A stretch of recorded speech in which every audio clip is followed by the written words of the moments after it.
Hello tout le monde, comment vous allez? J'espère bien.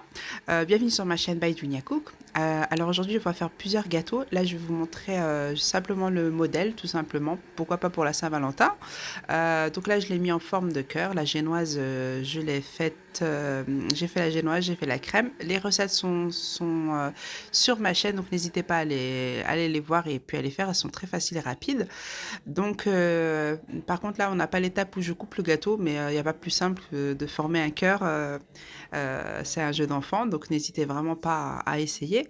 Donc voilà, j'ai fourré mon gâteau. J'ai par contre fait une palette de chocolat de la forme d'un demi-cœur pour l'effet, on va dire 3D du gâteau. Donc voilà, avec les fraises et les macarons, c'est ce qui m'a aidé à faire tenir le poids de la tablette en chocolat. Donc voilà. Donc là, je vous montre l'intérieur. Ensuite, pour le pochage, vous faites le pochage de votre choix. En espérant que cette petite idée vous fera plaisir.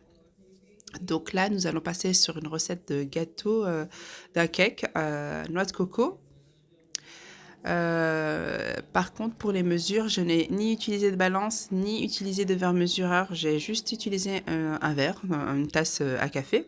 Donc, du coup, pour vous, vous utilisez la tasse que vous voulez. Il suffit simplement à chaque fois de mesurer avec la même tasse tout au long de votre recette. Donc, pour cette recette-là, on aura besoin de 4 œufs, d'un sachet de vanille, 2 verres de sucre, 3 verres de farine, un sachet de levure chimique, un verre de lait de coco. Bon, si vous voulez pas mettre de lait de coco, vous mettez tout simplement un verre de lait. Ensuite, un verre d'huile et 6 cuillères à soupe de noix de coco. Pour la décoration, on aura bien sûr besoin ça c'est facultatif, hein, de 50 à 100 grammes de chocolat noir ou au lait et 15 centilitres de crème fraîche, 30% de matière grasse. Donc voilà, là nous avons mis nos œufs, le sucre, la petite pincée de sel et le sachet de sucre vanillé à battre. Donc une fois qu'on a le mélange qui commence à blanchir, on rajoute notre lait tout doucement. On baisse la vitesse. On a mis juste avant l'huile. Donc voilà, là on va commencer à tamiser la farine. Moi, j'essaye à chaque fois de faire une pâtisserie, surtout pour les gâteaux et même pour les cakes, hein, de tamiser les farines. Ça apporte vraiment une légèreté au gâteau. Donc, n'hésitez pas à faire cette petite action. Et on rajoute toujours la levure chimique Enfin, une fois qu'on a fini de tamiser pratiquement toute sa farine.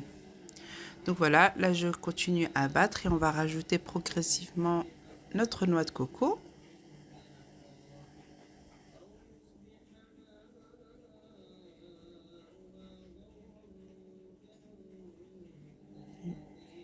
Donc là, je vous montre vite fait la texture de la pâte. Donc là, vous prenez le moule de votre choix, vous le beurrez. Voilà, là, je vais insérer mettre un petit peu de coulis de mangue. Ça, c'est encore une fois facultatif. Le geste avec le bout de bois, vraiment à faire pour les cakes, ça aide au développement du cake et quand il monte joliment. Donc là, pour la décoration, j'ai pris un peu de chocolat que j'ai fait fondre au bain-marie. Donc là, moi je fais de cette manière-là. J'appelle ça des petits disques hérissons. Donc voilà, je décore avec un petit peu de noix de coco. Je laisse refroidir. J'ai mis au congélateur, ça va beaucoup plus vite. Donc pour la cuisson du gâteau, 160 degrés pendant 1 heure. Vous pouvez mettre même à 150, mais 160 degrés pendant 1 heure de cuisson. C'est suffisant pour votre cake. Ensuite, vous vérifiez avec le couteau, la poêle à couteau si c'est cuit. Donc là, je viens de le démouler. Je vais le laisser refroidir tranquillement. Voilà. Et là, pareil, j'ai rajouté du chocolat pour décorer mon gâteau. Après, vous, si vous voulez faire en mettre ou pas, c'est vraiment votre choix. Donc voilà, là, moi, j'ai mis de la noix de coco en décoration. Et j'ai juste incisé 3 parties du gâteau pour insérer les disques de chocolat hérisson que j'ai fait. Donc voilà, là, nous allons passer à la deuxième recette.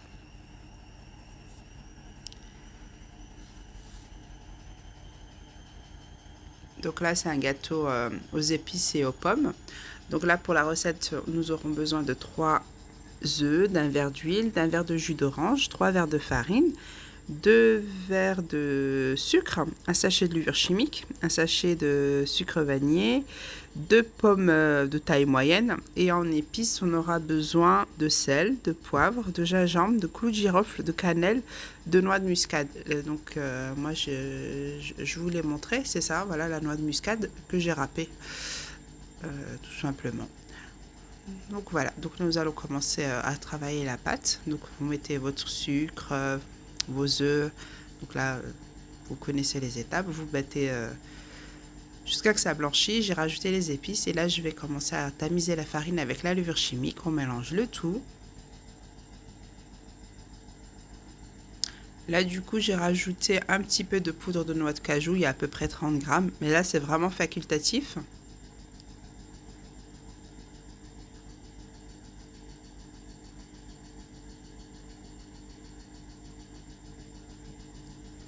Et j'ai aussi rajouté à peu près 30 grammes de cerneau de noix. Donc là, j'ai pris un moule à manquer, qu'on beurre. J'ai mis un disque de papier sulfurisé. J'ai posé les pommes dessus. Je rajoute des amandes effilées. Et on transverse la pâte dans notre moule. Pareil, chaleur tournante. 1 heure de cuisson à 150 degrés et seulement le bas. On n'allume pas en haut et en bas. Et pour toute la cuisson des cakes que je vais vous présenter pour cette recette-là, on cuit les gâteaux à 160 degrés. Chaleur tournante, mais seulement que le bas. Donc là, voilà, notre gâteau est prêt à être dégusté. Ça se conserve très bien au congélateur. Et quand vous les ressortez, ils sont encore mieux que si on les avait fait le jour même. Donc là, nous allons passer à la troisième recette du gâteau au chocolat.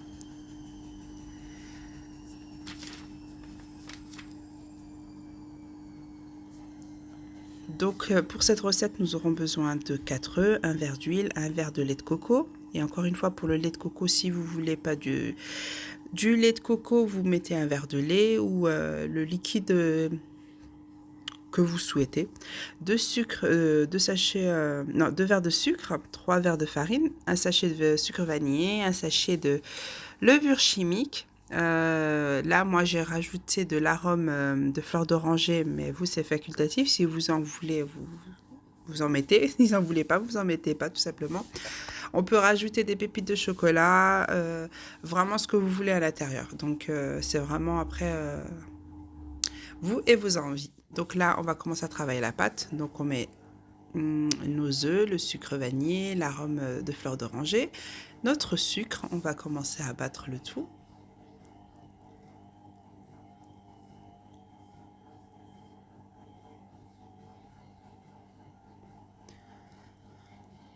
Donc là, à ce stade, j'ai tamisé la farine et j'ai rajouté 2 cuillères à soupe de cacao amer. Et je vais retravailler le tout. Donc voilà, là on continue à mélanger à vitesse moyenne. Donc là, moi la vidéo elle est en accéléré. Hein. Vous pouvez très bien utiliser le fouet. Hein. Ça revient exactement au même. Donc là, vous rajoutez vos pépites, ce que vous voulez. On va passer au moule. J'ai choisi ce modèle-là. Donc je vais le beurrer. Voilà. Quand j'ai des moules comme ça avec des stries ou des formes, je mets le moule au congélateur pour qu'il refroidisse bien. Et ensuite, je beurre le moule vraiment pour que ça fige et que la matière grasse tienne vraiment bien. Donc là, vous renversez votre pâte dessus, enfin dedans.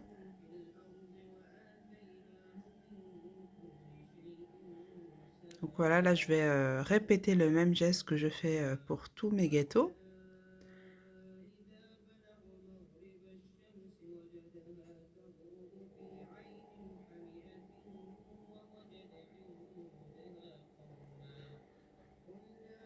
Donc là pareil, on va enfourner notre gâteau dans un four à 160 degrés chaleur tournante, cuisson que le bas pendant 1 heure. Ensuite vous vérifiez au fur et à mesure au bout de 45-50 minutes. Mais vraiment, en général, pour ces gâteaux-là, il y a 1 heure de cuisson à 160 degrés. Donc voilà, notre gâteau est cuit. Je vais le démouler. Donc il se présente comme ça. Vous pouvez très bien le laisser totalement nature comme ça. Donc là, je vais rajouter un peu de ganache entre les rainures.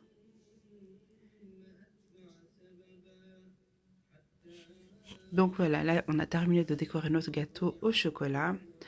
Euh, il se présente comme ça. Je vais rajouter au centre un peu de sucre glace pour faire ressortir le chocolat.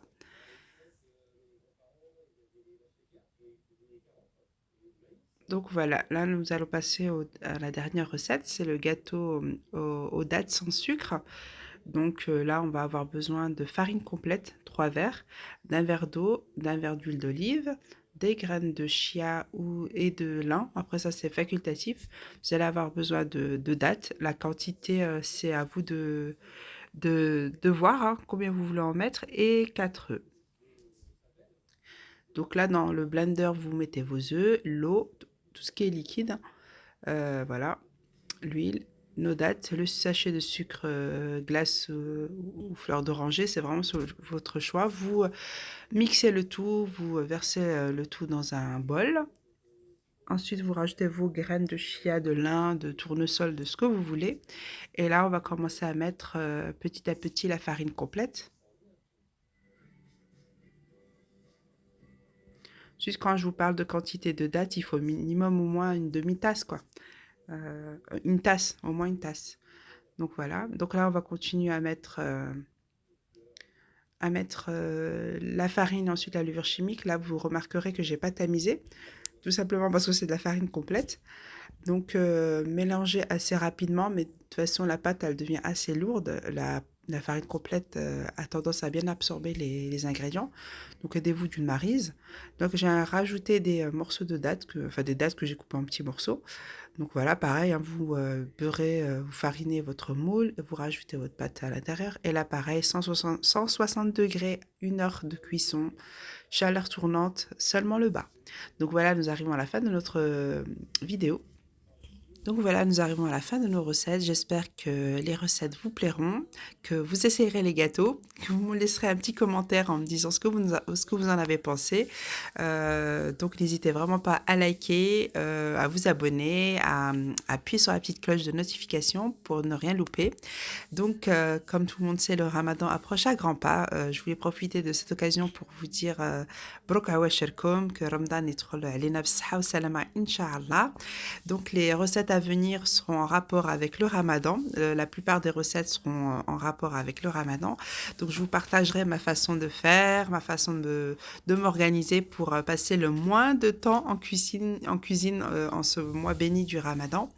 Donc voilà, hâte d'y être. Inch'Allah. Donc, je voulais revenir, faire une petite parenthèse pour ce gâteau en forme de cœur. Hein. Pour les recettes de la génoise et de la crème, vous les trouverez sur ma chaîne. Donc, n'hésitez vraiment pas à les essayer. Elles sont faciles et rapides. Et puis, pour la forme du cœur, la vidéo, je ne la retrouve pas.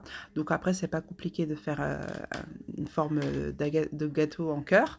Je voulais revenir aussi sur la plaquette que vous voyez, la rose en chocolat. Donc moi, j'ai mis du colorant en poudre, mais vous pouvez très bien laisser votre chocolat blanc, votre chocolat noir comme il se présente.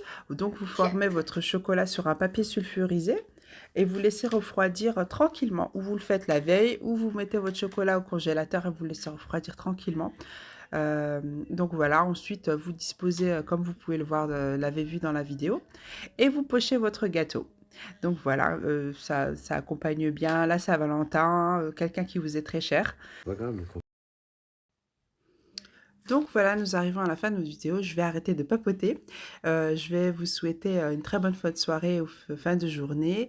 N'oubliez pas de liker, de vous abonner. On se dit à très bientôt pour une prochaine vidéo.